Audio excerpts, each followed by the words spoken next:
On the coast of North Africa, where the deep blue Mediterranean kisses the red earth of modern Tunisia, once stood a city that shone like a lighthouse guiding the ancient world. The Romans called it Carthago, and we know it as Carthage, a naval and commercial empire that once made even mighty Rome tremble. Carthage was born of the Phoenicians, the master seafarers of the East. From a small trading outpost, it quickly grew into a powerhouse, boasting massive twin harbors, powerful fleets, and trade routes stretching from Spain to the distant shores of Britain. They brought silver, tin, ivory, wheat, and even mighty war elephants to dominate the great Mediterranean sea lanes. But Carthage was not only famous for its wealth, it was renowned for its bloody wars with Rome, the Punic Wars, where generals like Hannibal became legend. The image of Hannibal leading elephants across the Alps, striking terror into Rome itself, remains one of history's greatest military feats. And yet, the light of Carthage faded as swiftly as it had burned. In 146 BCE, the city was reduced to ashes, its people killed or enslaved, and its name forever etched as a symbol of utter destruction. Tonight, let us journey back in time, walk the bustling harbors, set sail with the mighty fleets, and witness the fateful clash between Carthage and Rome, the tragic epic of a civilization both brilliant and doomed, one the world will never forget. The story of Carthage does not begin in North Africa, but in a distant land on the eastern Mediterranean, Phoenicia, the narrow coastal strip of today's Lebanon and Syria. Between the mountains of Lebanon and the Blue Sea once stood cities like Tyre, Sidon, and Byblos. The Phoenicians were masters of the sea. Merchants, sailors hardened by storms, glassmakers, and the inventors of the alphabet that would shape Western civilization. By the first millennium BCE, Phoenicia was small, crowded, and resource-poor, but the sea was limitless. The Phoenicians built sharp-prowed ships with square sails and dozens of oars, venturing far into the open waters. They traded cedarwood, glassware, and textiles dyed in the precious Tyrian purple, a color so rare it was reserved for kings. But their commerce did not stop nearby. They sailed beyond Cyprus, Crete, and Greece into Egypt, and even past Gibraltar to the coasts of Spain. Along these journeys, they established trading posts as way stations. One such post, on the coast of North Africa, would later become Carthage. The Romans and Greeks remembered Carthage not only through history, but also through legend. In Virgil's Aeneid, Carthage was founded by Queen Dido, or Elissa, a Phoenician princess. Fleeing Tyre after her brother murdered her husband and usurped the throne, she led her followers across the sea to North Africa.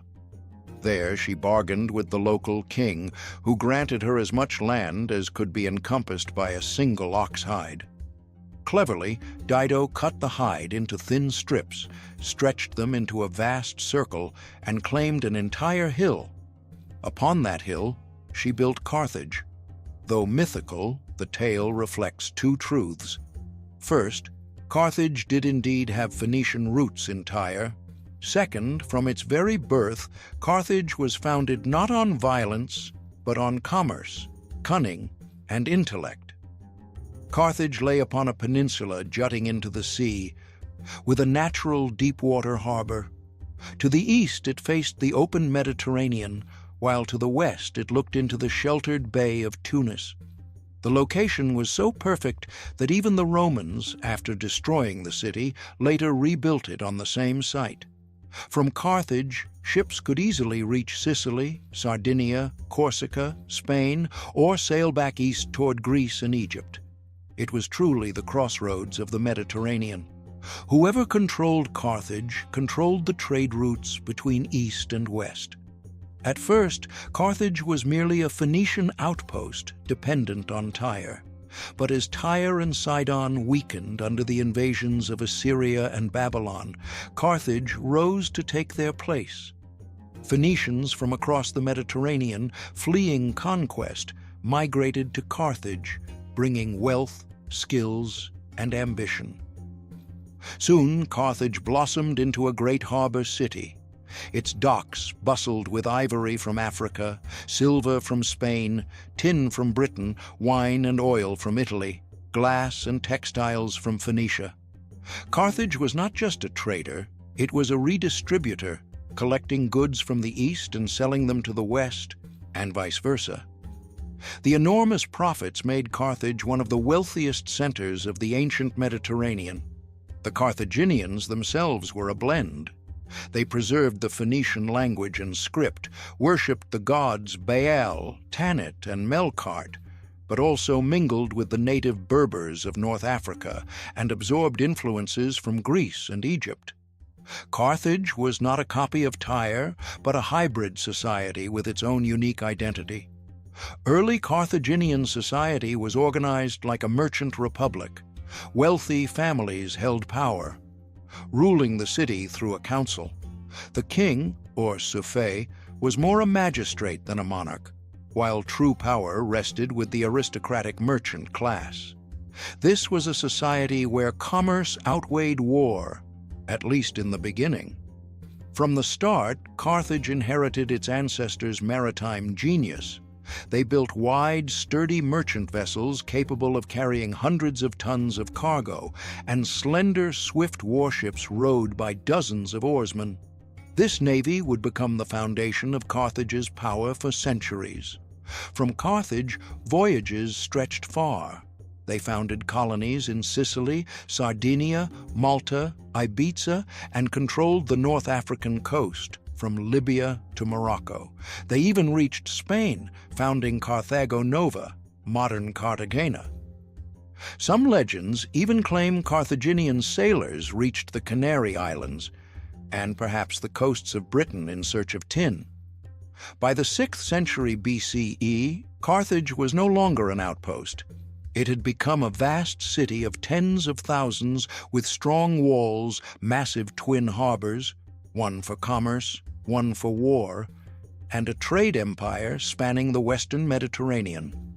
Carthage was the true heir of Phoenicia, the new master of the seas. But with wealth came seeds of conflict. Whoever dominates the seas must face rivals who hunger for the same power. And in the north of the Italian peninsula, a young, ambitious force was rising. Its name was Rome. If the origins of Carthage were tied to Phoenician ships braving the waves from distant Tyre, then its golden age was the era when this city rose to become the ruler of the western Mediterranean, a beacon of wealth, power, and naval supremacy that astonished the ancient world. Imagine stepping into Carthage in the 5th century BCE, at the height of its prosperity. Before you spreads a vast metropolis by the Bay of Tunis, bustling streets crowded with merchants, harbors packed with ships, and beyond them, mighty walls encircling a thriving commercial hub. Carthage could rival any Greek city-state in wealth, and perhaps only Athens or later Alexandria could surpass it. The marvel that made Carthage unique was its famous double harbor, a technological wonder of the ancient world.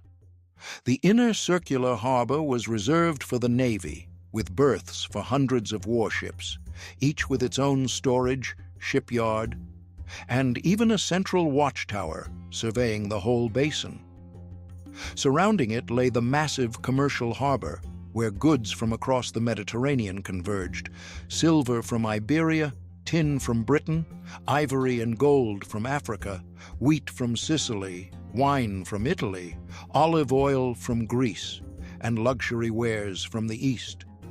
It is no surprise that Carthage was called the great marketplace of the ancient world. Carthaginian society revolved around commerce and seafaring.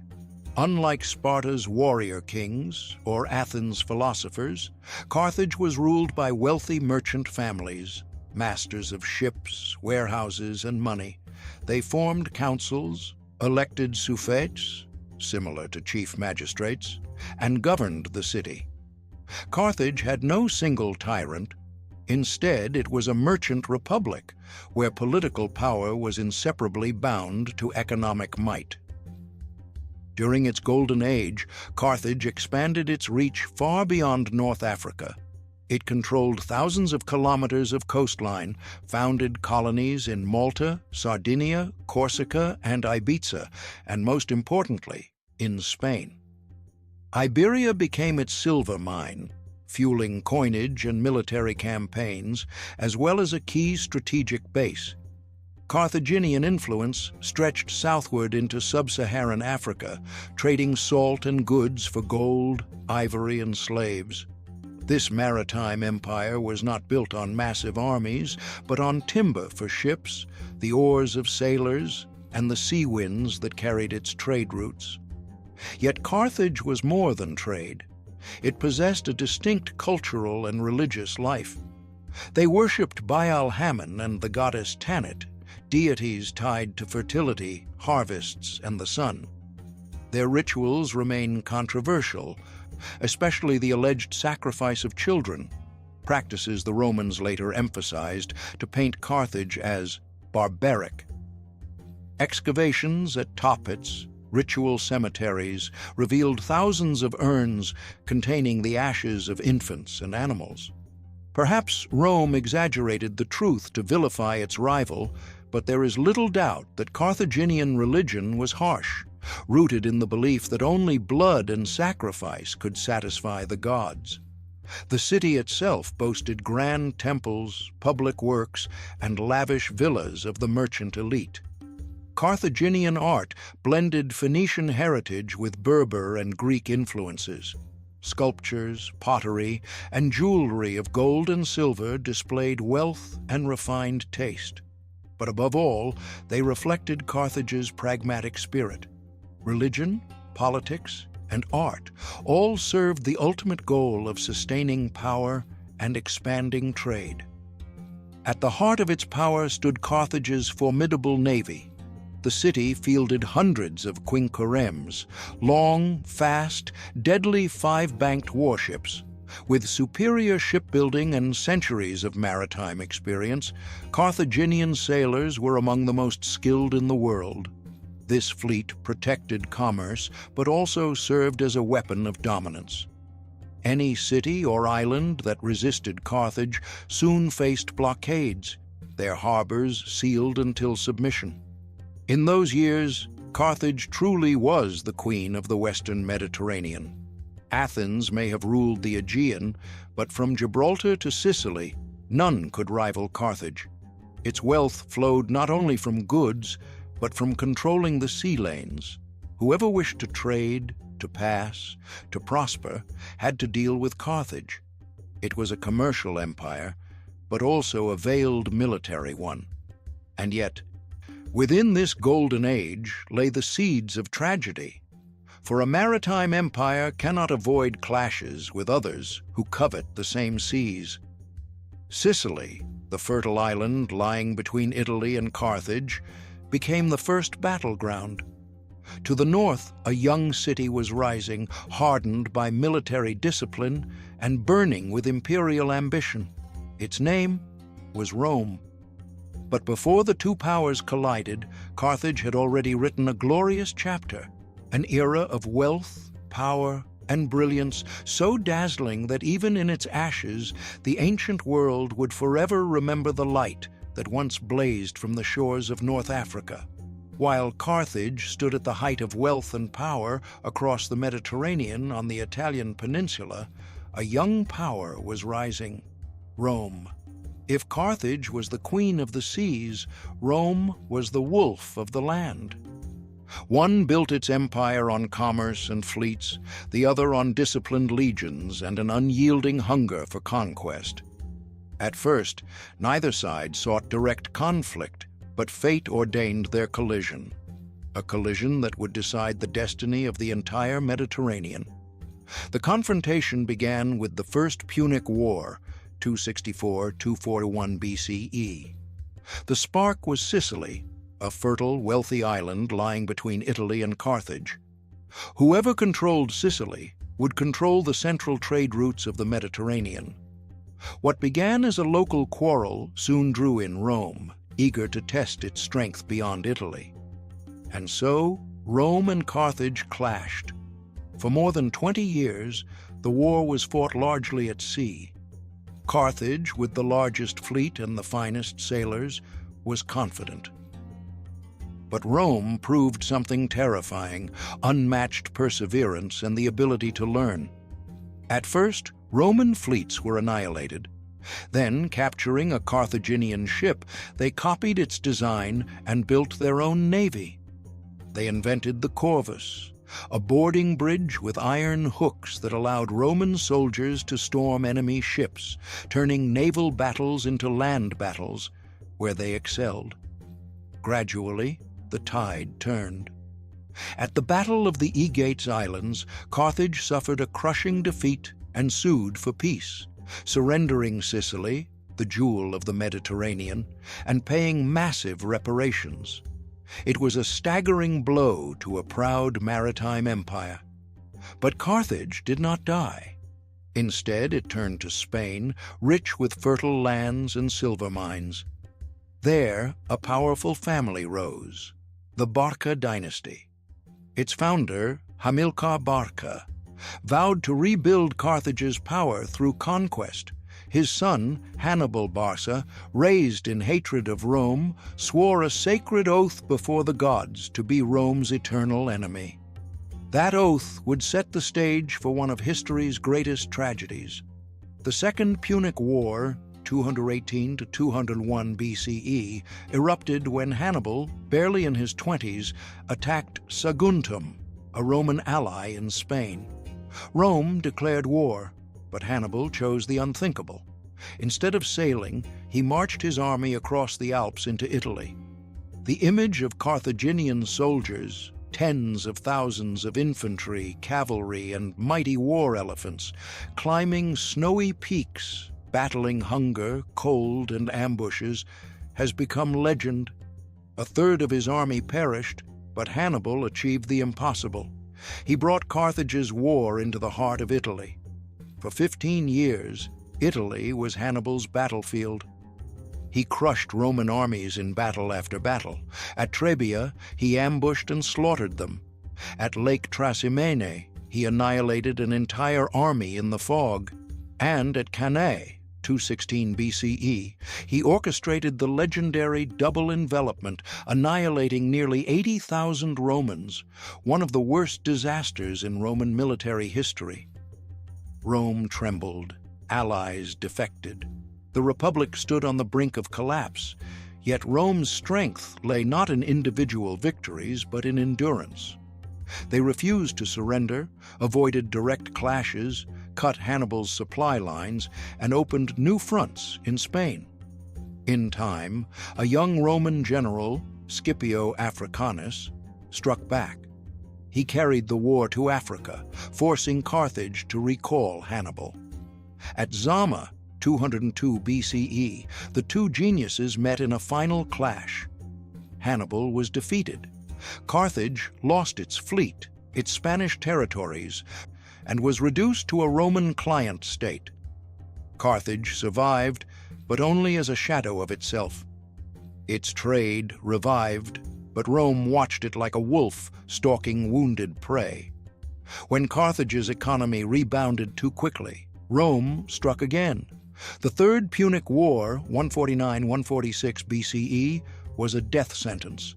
Rome demanded Carthage disarm, surrender weapons, and even abandon their city to move inland. Carthage refused. With no Hannibal, no fleet, only desperate citizens, the city turned itself into a fortress. For 3 years they resisted. Every house became a stronghold, every street a battlefield. Men, women, children, even slaves fought. But in 146 BCE, Rome broke through. Carthage burned. Tens of thousands were killed, tens of thousands enslaved. A civilization that once defied the world was erased in days. The Romans, To ensure Carthage would never rise again, leveled the city to its foundations. Legend claims they scattered salt on its ruins so nothing would grow, a symbolic act of absolute destruction. From then on, Carthage became synonymous with annihilation.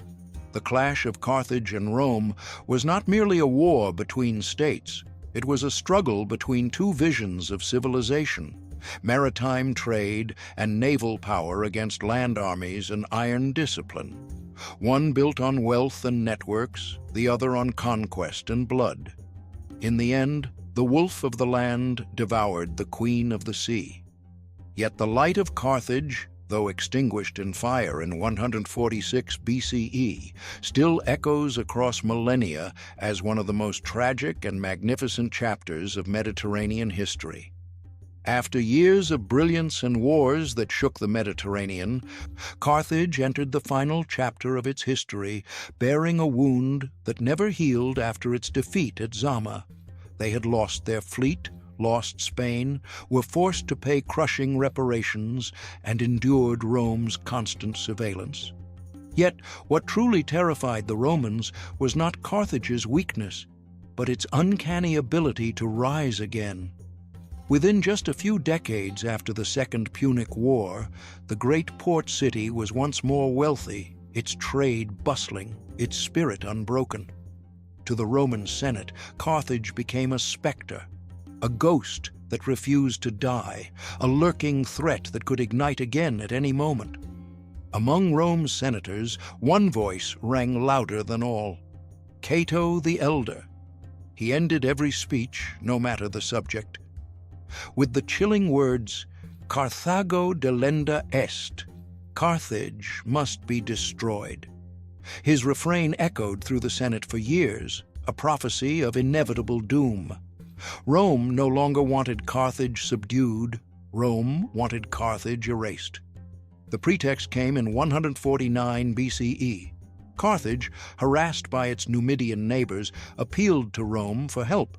Instead, Rome accused Carthage of breaking the treaty and declared war. A Roman army landed in North Africa. Carthage, knowing its weakness, tried to appease them.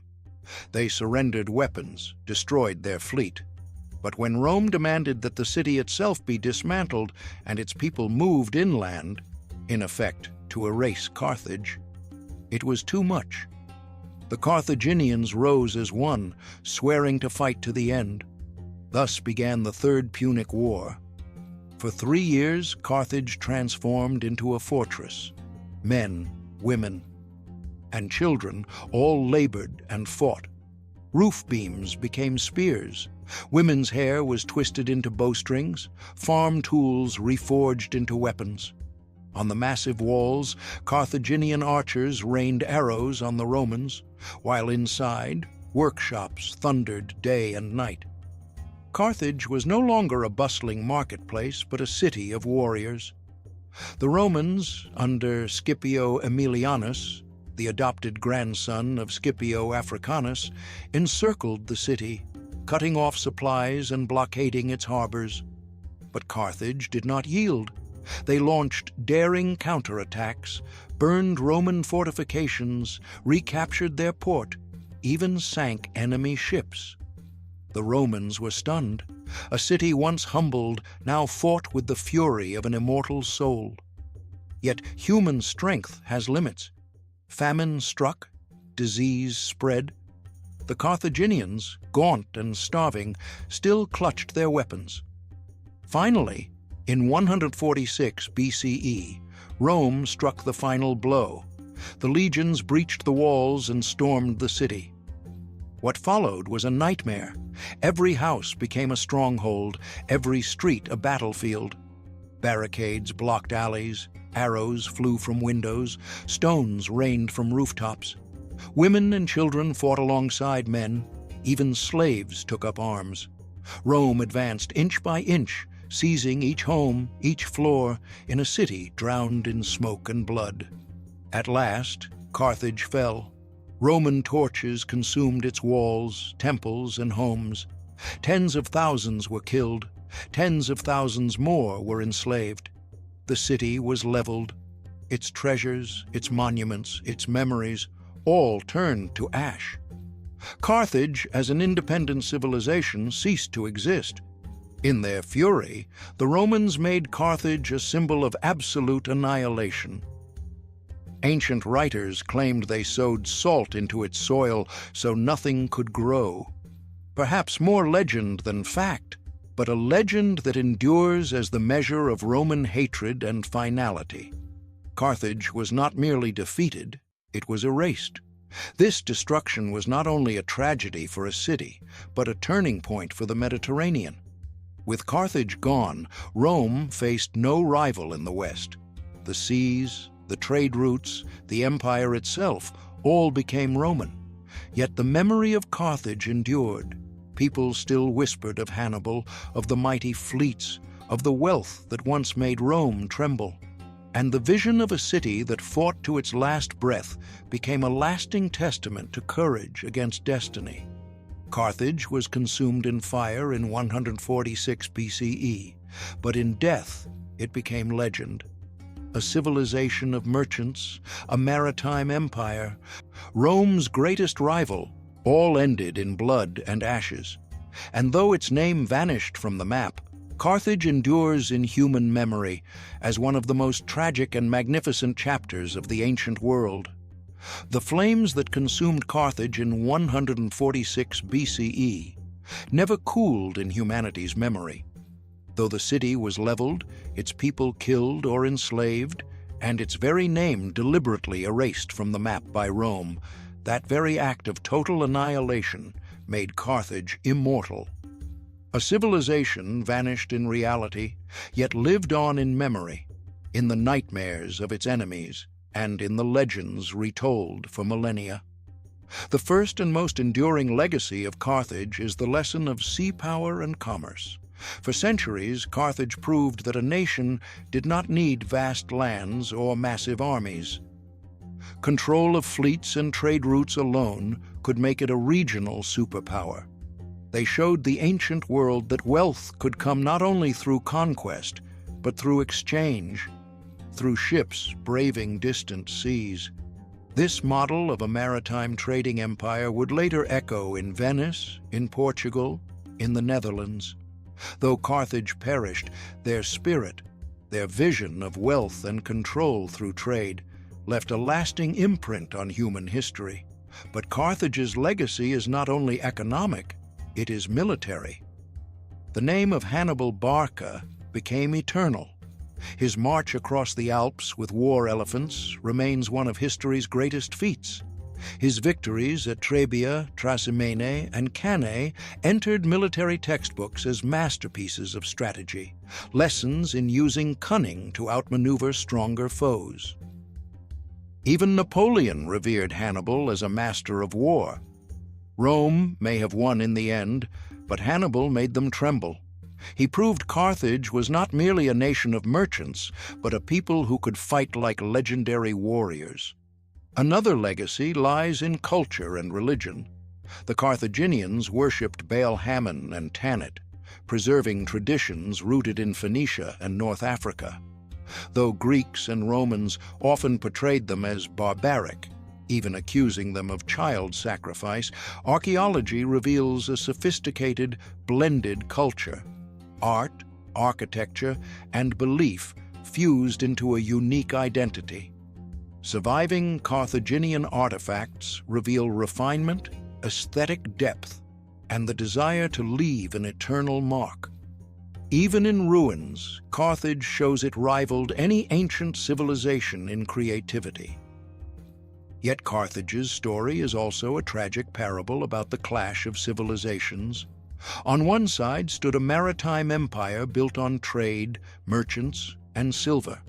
On the other stood a land empire built on discipline, steel, and blood. In the end, commerce could not withstand Rome's relentless hunger for dominance. Carthage's downfall warns that wealth without the power to defend it is but a castle of sand. This truth has echoed through history, from Venice overshadowed by the Ottoman Empire to trading nations crushed by stronger militaries. Carthage remains a reminder of the fragility of empires built on money and fleets, but lacking enduring protection. But the shadow Carthage left also forces reflection. Rome triumphed, yet was haunted by the brutality of its victory. Was it necessary to utterly destroy a city out of fear? Rome won power, but in humanity's memory, Carthage won sympathy. It is remembered not only as a defeated rival, but as a victim of merciless destruction. Ironically, Rome later rebuilt the city as Roman Carthage, turning the ashes of its enemy into a thriving colony. Still, memories of old Carthage persisted. Roman historians and poets, Livy, Polybius, Virgil, kept its story alive, sometimes with scorn, sometimes with respect. In literature, Queen Dido's tragic love for Aeneas became an immortal tale, ensuring Carthage a place in Western cultural memory. Today, when we look back at Carthage, we see not only a lost city, but also a message. Carthage warns us that prosperity can vanish in a single blaze of war, that trade and wealth without defense are fleeting. Yet it also leaves a positive legacy, a vision of global commerce, of East-West connection, of a city that could dominate the world through courage on the seas. More than 2,000 years later in Tunisia, the ruins of Carthage still stand, broken walls, silent columns, scattered stones. But listen closely, and you might hear the waves crashing in its old double harbor, the chants of Carthaginian sailors, the sorrowful cries of its people on the night the city burned. Carthage's true legacy is not the stones that remain, but the immortal memory of a civilization that once stood equal to Rome, that once made the world bow, and that became legend in its fiery end. Carthage was destroyed, but Carthage never disappeared.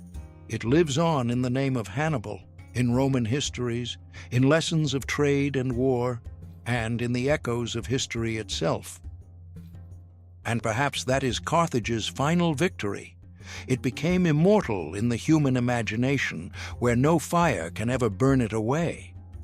Carthage fell in fire, but the fire could not consume its memory. 2 millennia later, its name still resonates as a symbol of radiant wealth, of unyielding courage, and of one of history's greatest tragedies.